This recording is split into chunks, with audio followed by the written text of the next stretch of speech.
நாட்டை எப்படி உங்களை கொடுக்க முடியும்? வீட்டே வாழ கொடுக்க வக்கில்ல, துப்பு இல்ல. ஒரு பெண்ணு வழக்கு போட்ட அழுது கொண்டிருக்கூடிய ஈழத்தமுடைய கண்ணீரில் வாழ்ந்து கொண்டிருக்கிற சொகுசு மக்களை வாழ்ந்து கொண்டிருக்கிற நாய் தூக்கி போல சிறையில பைத்தியக்கார கண்ணத்தை எரிச்சாரு, இந்திய வரைபடத்தை கொடுத்தினாரு. சீமான நாளைக்கு இந்திய வரைபடத்தை கொடுத்துன்னு சொல்லி அது மட்டும் இல்ல, 60 லட்சம் ரூபாய்க்கு கார் வாங்கிருக்கோம், 22% கல்யாணம் வாங்கிருக்கு.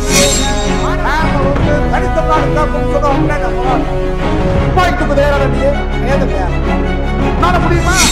கலைஞர் முதலமைச்சர் ஆனவர்களே எப்ப ஒரு மாநில காட்சிக்காக கொண்டு ஆரம்பிச்சா அந்த புல்ல வளர்ந்து புல்ல வெட்டுறதுக்கு அதிகாரம் மட்டும் இல்ல,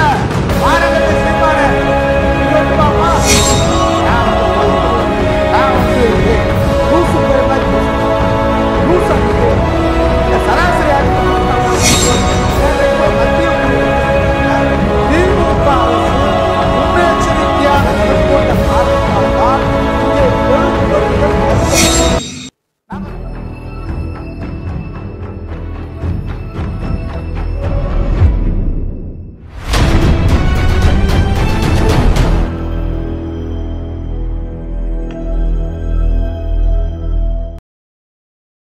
சார் வணக்கம்.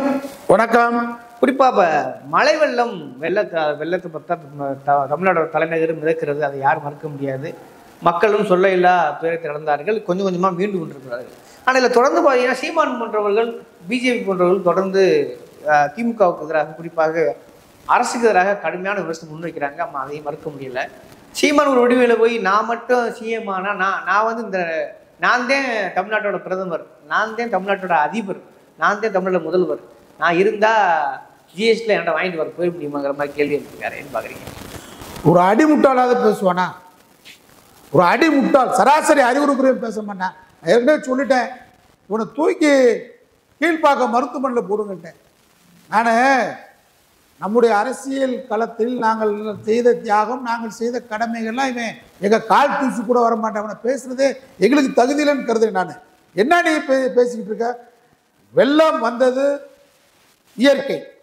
இப்போ என்ன சொல்கிறேன், திராவிட முன்னேற்ற கழகம் மேயராக இருந்தீங்க, நீங்கள் தான் தொடர்ந்து ஆட்சிங்க, என்ன பண்ணீங்கன்னு என்ன பண்ணலைன்னு கேட்குறேன்.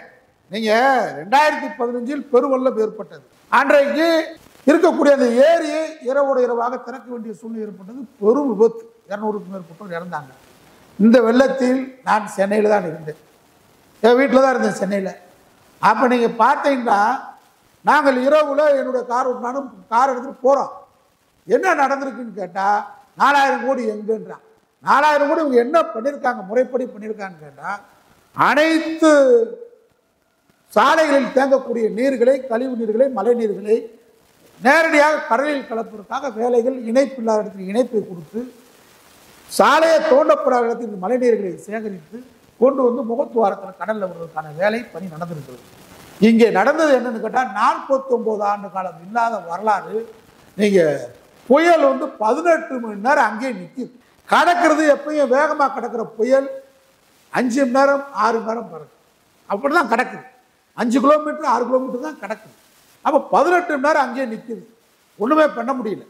இந்த சூழ்நிலையில் இவங்க என்ன பண்ணிட்டாங்க, திட்டமிட்டு செம்பரப்பாக்கம் ஏரியில் ஏற்கனவே தொடர்ச்சியாக ஒரு வாரமாக வானிலை மையத்துடைய வேண்டுகோளை ஏற்று தொடர்ச்சியாக 4000 கனஅடி தண்ணீர், 6000 கனஅடி தண்ணீர், 7000 கனஅடி திறந்து விட்டுட்டே இருக்காங்க. அதனால தான் உங்களுக்கு தண்ணி போயிட்டு இருக்கு.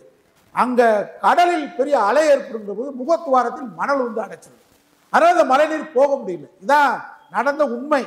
நாங்கள் சப்பக்கட்டு கட்ட வேண்டிய அவசியமே இல்லை. உன் சாட்டை திரும்ப ஜிஎஸ் கோயிலுக்கு சப்போர்ட் பண்ணுறேன், நீ எதுக்கு சப்போர்ட் பண்ணுற கல் குவாரிகளுக்கு ஆர்ப்பாட்டம்? நாங்கள் அப்படிலாம் கிடையாது, எங்கள் வேண்டி நிறையா பேச ஆக மாட்டோம். நாங்கள் உழைக்கிறேன், சாப்பிட்றோம், நாங்கள் பேசலாம். திமுக அரசு இந்த முறை சரியாக செயல்பட்டது. நேற்றைக்கு கூட மத்திய குழு என்ன சொல்லியிருக்காங்கன்னா, திமுக அரசு முன்னெச்சரிக்கையாக நடந்து கொண்ட காரணத்தால் தான் இங்கே பெரும் விபத்துகள் தவிர்க்கப்பட்டது. நாங்கள் திமுக அரசை பாராட்டுகிறோம் என்று நேற்று மத்திய குழு தகவல் பேட்டி கொடுத்துட்டு போயிருக்கு. அவங்க வேலை பழுவை பார்க்குறாங்க, சும்மா கொடுக்கல, வேலை பழுவை பார்க்குறாங்க, வேலை பணியை பார்த்தார்கள். திமுக அரசு முன்னெச்சரிக்கையாக நடந்து கொண்டது, முடிஞ்சிருச்சு. நீ மாலையெல்லாம் வந்ததுக்கு முன்னாடி போய் ஒரு டிஷர்ட்டை போட்டு பெரிய நடிகர் பெரிய ஜிம் பாடிக்காரர் மாதிரி ஒரு டிஷர்ட்டை போட்டு உட்காந்து நான் வந்து பிரதமர், நான் வந்து லூசு பை மாதிரி பேசுறியப்பா, லூசா நீயே கேட்ட சராசரி அறிவு இருக்கு வேணாம உனக்கு? நான் அதிபர் சொல்ற அறிவு கட்ட நாயே, ஜனநாயக நாட்டில் எப்படி அதிபராக முடியும்? எவ்வளவு சிரமத்தில் முதலமைச்சர் 24 நேரமும் வெள்ள நிவாரண மாநகராட்சி, சென்னை மாநகராட்சி காவல் கட்டுப்பாட்டு அறையில் உட்கார்ந்துக்கிட்டு வேலையை பார்த்துக்கிட்டு இருக்கிறாரு. அவங்க பையன் வேலையை பார்த்துட்டு உங்களுக்கு என்ன தெரியுது? உனக்கு என்ன தெரியுது? நான் சென்னையில் தான் இருந்தேன். நான் வெள்ளத்தில் பாதிக்கப்பட்ட குளத்தூர் போனேன், நம்முடைய முடிச்சூர் போறேன், வேளச்சேரி பகுதியில் இந்த அளவுக்கு நடந்து போறான். உயர்ந்த அளவுக்கு செய்யற பணி. நீ ஆளே காணா, நீ அண்ணாமலை இன்னொருத்தன் கவர்னர் ஒரு ஆளு ஆளே காணா. ஆளே காணாத நபர்கள் இவங்கெல்லாம் மழை ஓஞ்சுக்கணும். நான் அதிபர், நான் பிரதமர், ஜிஎஸ்டி வரி தராம எப்படி மாநில ஆட்சி நடத்த முடியும்? மாநில முதலமைச்சருக்கு என்ன அதிகாரம் தெரியுதா? எப்படி நீ கொடுக்காம இருக்க முடியும்?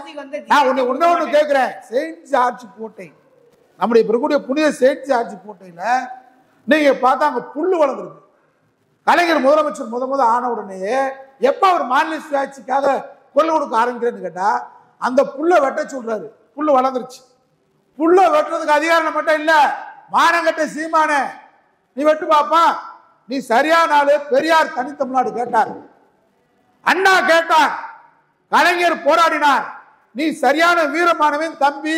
தொம்பி வச்சிருக்கல தொம்பி. நான் என்ன சொல்றேன், நாங்க வந்து தனித்தமிழ்நாடு கேட்போம் சொல்றோம் அப்படின்னா நான் முதல்ல நிற்கிறேன்.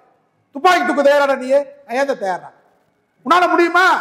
பெரியார் கேட்டார், தமிழ்நாடு வரைபடத்தை இந்தியா வரைபடத்துக்கு தனியா வச்சார். இந்திய வரைபடத்தை எரிச்சார். இந்தியாவுடைய அரசியல் சட்டத்தை கொளுத்தினார். ஜாதி இருக்கக்கூடிய அரசியல் சட்டத்தை கொளுத்தினார். நீ அது ஒண்ணு செய் பாப்பா. நீ ஜிஎஸ்டி வரி அப்புறம் கொடு.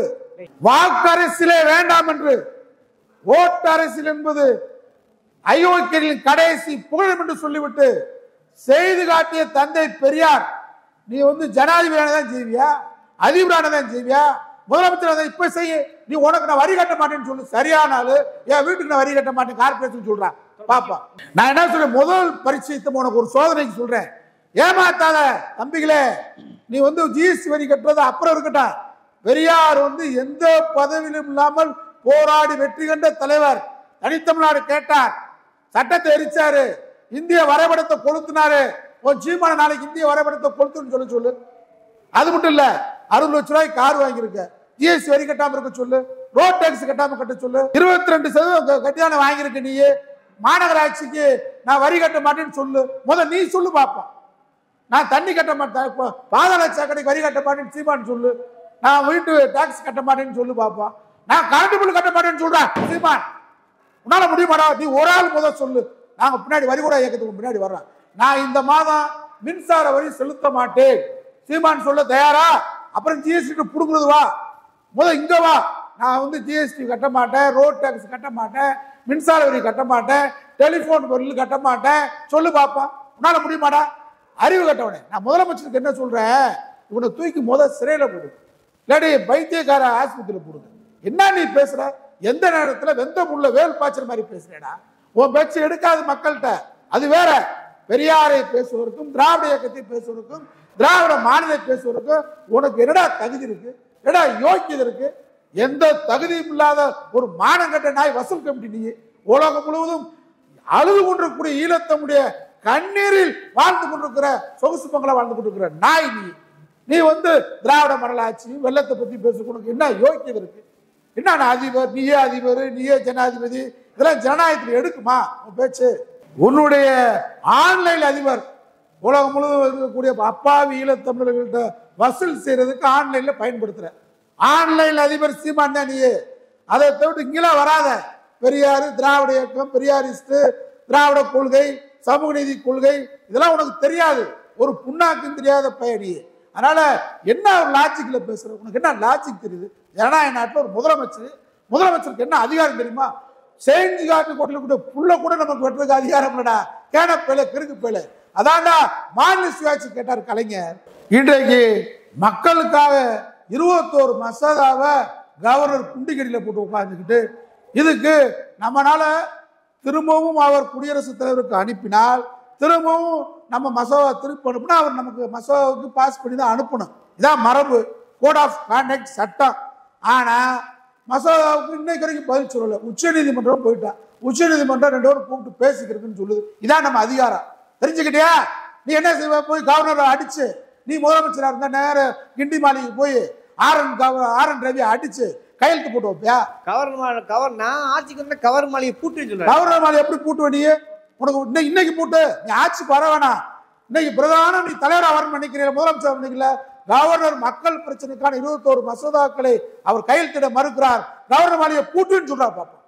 நீ சொல்றா பாப்பா, சொல்ல முடியுமா உன்னால? திராவிட முன்னேற்ற கழகம் ஜவஹர்லால் நேரு தமிழர்களை பார்த்து பேசியிருக்காக, நான்சென்ஸ் சொன்னதற்காக மிகப்பெரிய கருப்பு கொடி காட்டி இயக்கம்டா திமுக. இந்திரா காந்தி கருப்பு கொடி காட்டி இயக்கம். நீ என்ன செஞ்சிருக்க? விஜயலட்சுமிக்கு தான் ஏதோ காட்டியிருக்க. இதை தவிர நீ என்ன பண்ணிருக்க நான் கேட்கிறேன். உனக்கு வரலாறு என்ன மிச்சம்? சொச்ச வரலாறு என்ன உனக்கு மொத்தம்? அதான் என்ன கேட்கறேன்னு கேட்டா சொல்றாரு சார், நாட்டை கொடுங்க, நாட்டை கொடுத்தா அப்ப என்ன பண்றேன் பாரு. பெரியார்ட்ட நாட்டை கொடுத்தாங்களா? மகாத்மா காந்தி நாட்டை கொடுத்தாங்களா? மகாத்மா காந்தி நாட்டே கொடுக்காம சுதந்திரம் வாங்கி கொடுத்தாரு. நீ என்னடா செஞ்சிருக்க? இல்ல சார், நாட்டை கையில கொடுங்க, நான் என்ன பண்றேன்னு பாருன்றாரு. நாட்டை கொடுன்றியே, உனக்கு வாடகைக்கு வீட்டை கொடுத்த பாடு 20 வருஷமா என்ன பாடுபட்டு இருக்காரு? உன்னை நாட்டை கொடுக்க முடியுமா? வாடகை கொடுக்கறதுக்கு துப்பு கட்ட நாய். ஆனா தினசரி பேட்டி கொடுத்துருது. அதுல ஒரு தொலைக்காட்சி இருக்கு, ஒரு ஜாதி.